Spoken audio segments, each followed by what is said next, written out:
ଆଜିର ଗପ। ଗପର ନାଁ ହେଲା ରଖେ ହରି ମାରେ କିଏ।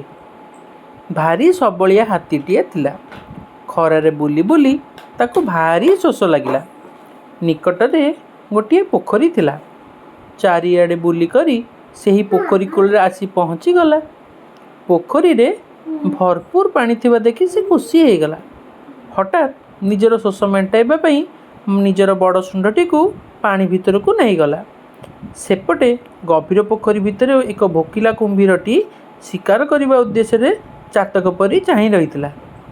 ହାତୀଟି ଯେମିତି ପାଣି ଭିତରକୁ ନିଜର ଶୁଣ୍ଢ ବଢ଼ାଇଛି, କୁମ୍ଭୀରଟି ଚଟ୍ କିନା ଶୁଣ୍ଢଟିକୁ କାମୁଡ଼ି ଭିଡ଼ି ଧରିଲା। ହାତୀ ତାର ଯେତେ ବଳ ପ୍ରୟୋଗ କଲେ ମଧ୍ୟ ଚତୁର କୁମ୍ଭୀରଠାରୁ ନିଜକୁ ବଞ୍ଚାଇ ପାରିଲା ନାହିଁ। ହାତୀଟିକୁ ଭାରି କଷ୍ଟ ହେଲା। ଜୀବନ ବିକଳରେ ସେ ଭଗବାନଙ୍କୁ ସ୍ମରଣ କଲା। ଭଗବାନଙ୍କୁ କାକୁତି ମିନତି ହୋଇ ଏହି ମହାବିପଦରୁ ରକ୍ଷା କରିବା ପାଇଁ ସେ ଗୁହାରି କଲା। ଭକ୍ତଙ୍କର କରୁଣ ଡାକ ଭଗବାନ ନିଶ୍ଚୟ ଶୁଣନ୍ତି। ହାତୀ ଭଗବାନଙ୍କୁ ପ୍ରାର୍ଥନା କରିବା ସମୟରେ ଭଗବାନ ବିଷ୍ଣୁ ମାତା ଲକ୍ଷ୍ମୀଙ୍କ ସହ ପଶା ଖେଳରେ ବ୍ୟସ୍ତ ଥାନ୍ତି। ହାତୀଟିର ବିନମ୍ର ଅଳିକୁ ଜାଣିପାରି ବିଷ୍ଣୁ ତତ୍କ୍ଷଣାତ୍ ତାଙ୍କର ସୁଦର୍ଶନ ଚକ୍ରକୁ ପବନ ବେଗରେ ଛାଡ଼ିଦେଲେ।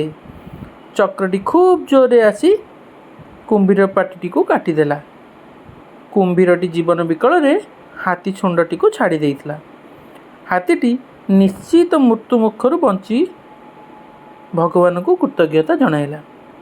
ସେଥିପାଇଁ ପରା କୁହାଯାଇଛି, ବିପଦେ ଆପଦେ ସାହା ହୁଅନ୍ତି ତ ନିରାକାର ଭଗବାନ, ଦୁଃଖରେ ପଡ଼ିଲେ ଡାକ ଶୁଣନ୍ତି ସେ, ଜଗତେ ସିଏ ମହାନ। ମନ ଶୁଦ୍ଧି କରି ପ୍ରାର୍ଥନା କରିଲେ ସବୁ ବିପଦ ଟଳଇ, ଘୋର ସଙ୍କଟରେ ପଡ଼ିଥିଲେ ଜାଣ ସ୍ୱର୍ଗକୁ ଆସନ୍ତି ଓହ୍ଲାଇ। ଆଜି ଗପଟି କେମିତି ଲାଗିଲା ନିଶ୍ଚୟ ଜଣାଇବେ।